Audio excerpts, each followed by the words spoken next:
وقف ترمیمی قانون کے خلاف حیدرآباد کے عیدگاہ بلالی ہاکی گراؤنڈ پر خواتین کا احتجاجی جلسے عام منعقد ہوا۔ اس احتجاجی جلسے سے آل انڈیا مسلم پرسنل لا بورڈ کے صدر مولانا خالد سیف اللہ رحمانی، AIMIM کے صدر و رکن پارلیمنٹ بیرسٹر اسد الدین اویسی، مولانا محب اللہ ندوی، ڈاکٹر فوزیہ تحسین خان اور دیگر نے جلسے سے خطاب کیا۔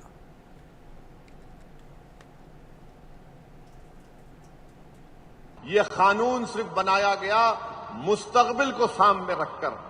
اگر یہ قانون رہے گا تو یاد رکھیے RSS کے پاس ایک لسٹ ہے جو ان کا ماننا یہ ہے کہ تاریخ کے کسی وقت میں مساجد نہیں تھے، کسی اور کی عبادت گاہ تھی۔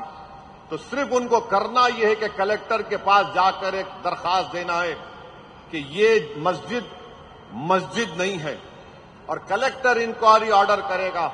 اس کے بعد سے جب تک انکوائری کی رپورٹ مکمل نہیں ہوتی وہ وقف کی جائیداد نہیں رہے گی۔